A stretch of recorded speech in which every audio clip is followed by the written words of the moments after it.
Star Citizen will be a $1 billion lesson for all the artists, business people, and the overlap of both. What is Star Citizen? Well, Star Citizen, if you're not familiar, is essentially a video game. It's a video game, it's a project that started on a Kickstarter, and the original idea was that they're just gonna take $2 million and escalating based on Kickstarter usual milestone goals up to 6 millions and plus, they're going to create a video gaming experience that's going to be one for the ages. You go into the spaceship, you explore, you fight, you trade, you blah, blah, blah, blah, blah. All the fun stuff, skipping some of the details in case you're not that into sci-fi. Now, how much money do you think they raised beyond $6 million?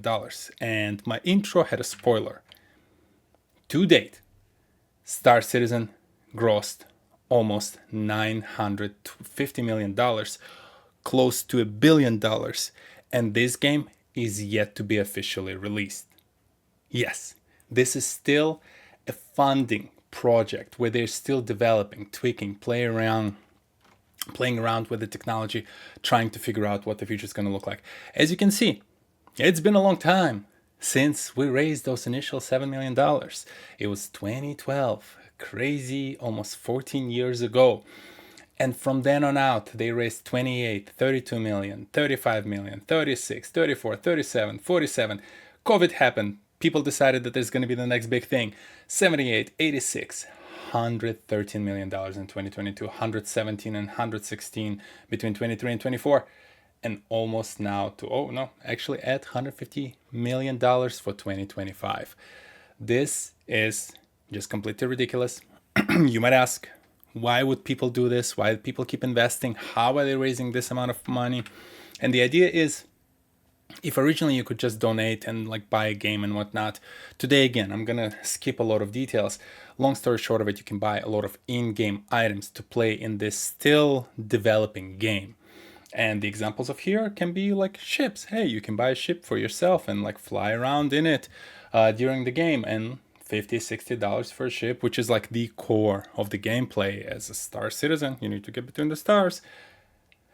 May seem okay, but if we go price high to low, you can go and spend the whole $800, $600. And there were ships that were sold about $1,000. And there are ships out there that I think on the resale market now go for about $10,000. And there are accounts that are full of these ships that go for $100K plus.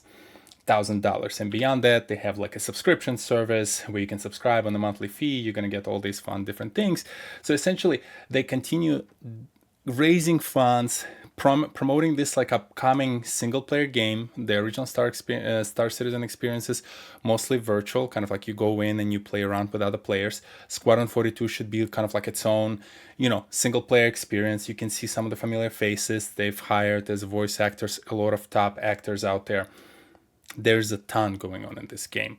But I think the main problem with it, and why for the past 14 years we've been going and we're yet to see the game, is that we see this issue with it. And one of them, I think, is more of an artistic style one, is that art is never finished. It's only abandoned. By the way, this quote, apparently it came up during Leonardo da Vinci times. There's still some debates whether it's actually Leonardo who said it.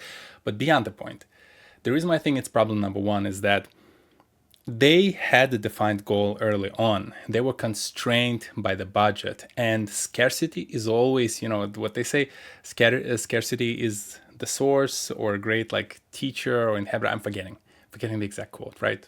We have our quote for the day with the art.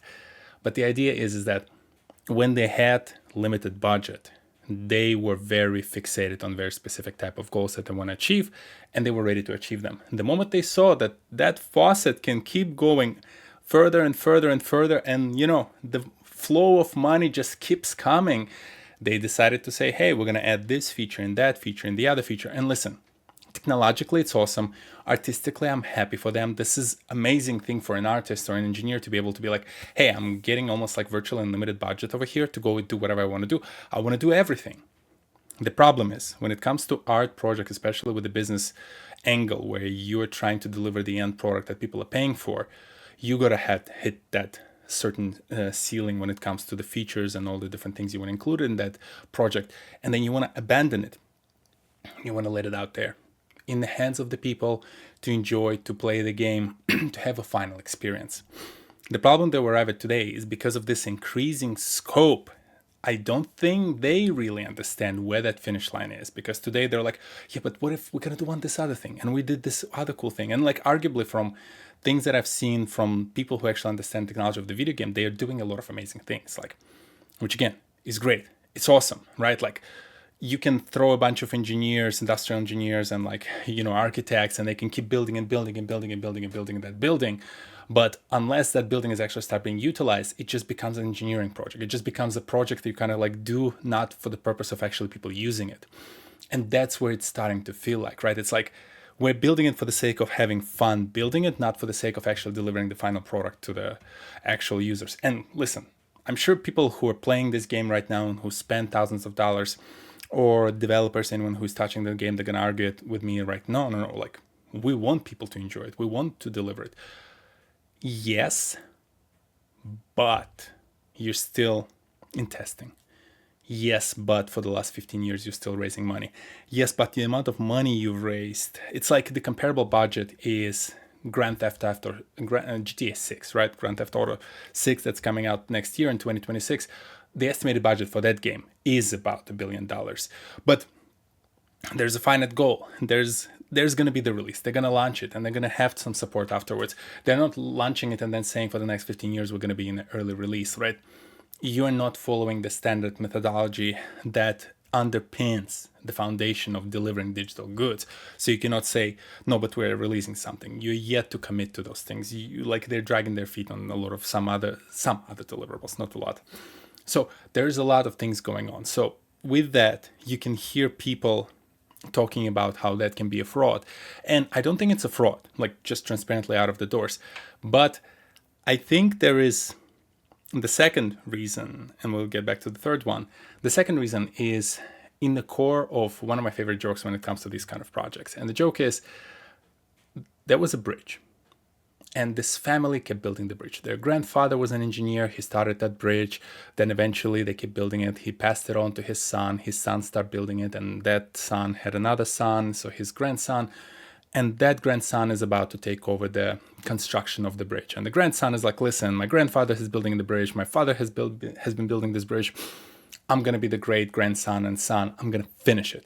And he went, he finished it. And as proud as he was, he walks in one day and he's like, Dad, Grandpa, you'll be proud of me. I finally finished the bridge. And they were like, you're an idiot. That bridge fed my family, your father's family. It put you through college, and now you have no income going forward. This is how, in part, I think about this game. For the past 13, 14 years, whatever it is, right? It has been feeding a lot of people on that team. I don't put it against them. It's a tough economy out there. Market is rough. The amount of game studios laying off individuals and how hard it is sometimes to develop a game, which we're going to get back to as a final point, it's rough out there. So when you have a project on your hands that brings you a ton of satisfaction from the personal perspective, gives you an opportunity to hone your skills, to develop your skills, to build really cool tech and cool features in that game, and continues to pay you and is attached to virtual and limited source of money, I would take that probably. Most definitely, if it's something I'm passionate about. Like, I don't blame them. It's very hard in this environment to be like, I'm getting paid and I get to do all this fun stuff. Why would I go and abandon it and potentially release it and risk a chance that we no longer can support based on the incoming money because people are now completing the game and maybe moving on, or the players are drifting off. All of a sudden we see the decrease in revenue. We have to lay people off. Those people have to find other jobs, right? And there's no guarantee that that next job in that next game studio will survive their round of layoff because their game flopped or their publisher dropped them. There's a lot of risk out there. So I get it. But I think this is the second reason, is that artistic liberty and technological kind of like sandbox that they get access to, combined with the ability to create a very long-lasting job for yourself, is the big catalyst. The third and final catalyst to this entire story, and why I don't expect that Squadron 42 to release next year or anytime soon, I don't expect them to come out of the early release stage anytime for the next few years, is because video game market is freaking tough. I've used this example before, but there's this fun game that was called Concord. Concord cost anywhere between 200 to 400 million dollars for Sony to produce back a couple of years ago. So again, major project. You see, work something like 1,000 people on it.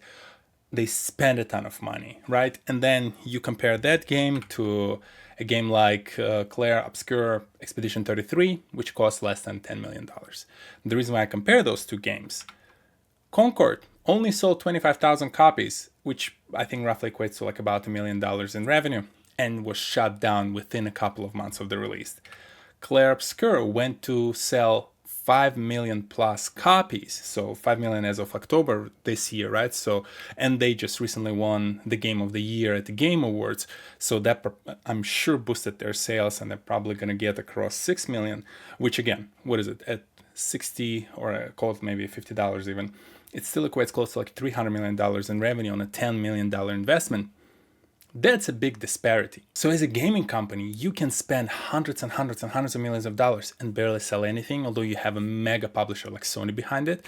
Or you can be a small studio of like, a bunch of engineers and rejects from other studios, get together, build a really cool game, really beautiful, unique game, get it out there and make lifetime worth of money for entire group. And this is rough, right? And these are not the only two stories. Like, the world of video gaming is covered with stories of major projects, AAA projects, hundreds of millions of dollars behind them, hundreds of millions of dollars in marketing, all the top dogs from the industry investing into that project, and it's flopping. And then the dude in the garage puts together a game, and it goes gangbusters and makes like hundreds of millions of dollars.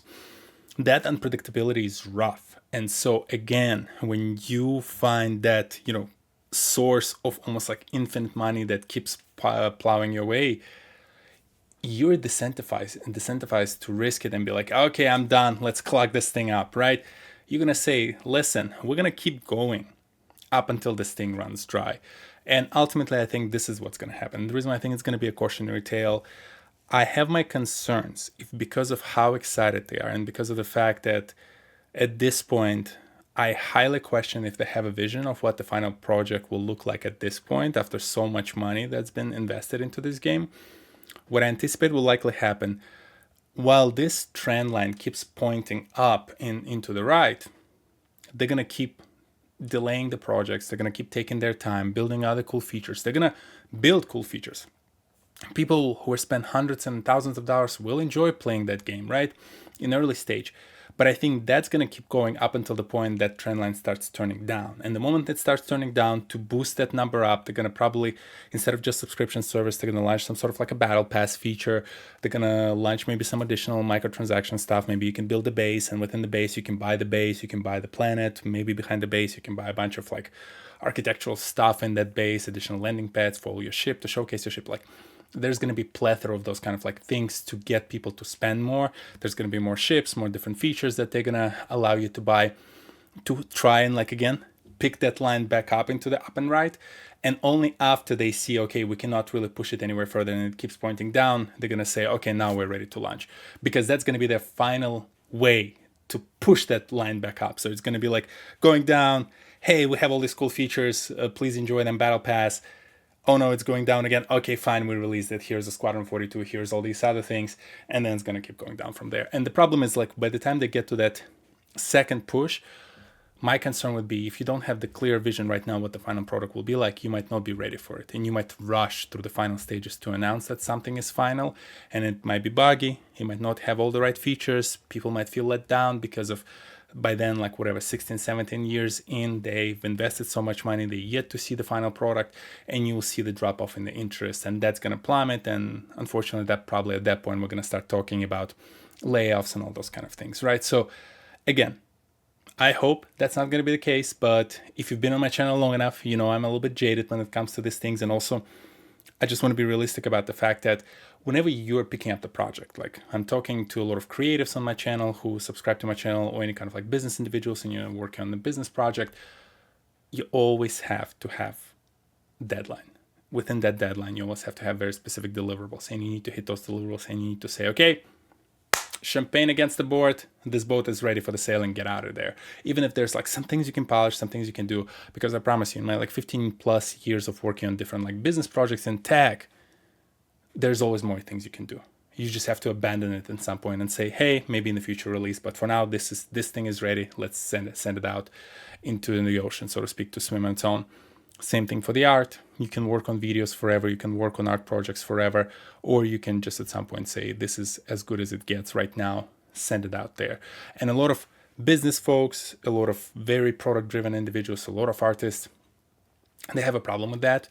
And you're going to get lucky. Like Star Citizen is 1 in a billion chance that you might get lucky and you might get to come across that kind of infinite pool of money that's going to keep funding you. If you did, like, congrats to you, God bless.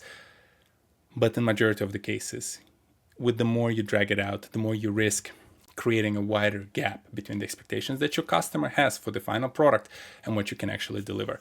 And unfortunately, right now, I think with the amount of money raised and what people expect, the gap is so wide and it's only going to get wider. And I have concerns about whether the Star Citizen team will be able to ever close that gap enough to not completely turn that line down and to the bottom, because of the fact that, the well run dry and they have to call the party and potentially move on to something else. So again, don't want to finish on a pessimistic note, but I'm a skeptical guy when it comes to these things. And when I see these kind of situations, I both want to talk about it and use it as a cautionary tale for all of you out there, especially if you never heard about this game, to learn that even when you're $1 billion in, you might be closer to the rock bottom than you ever were. I'll see you next Saturday. Peace.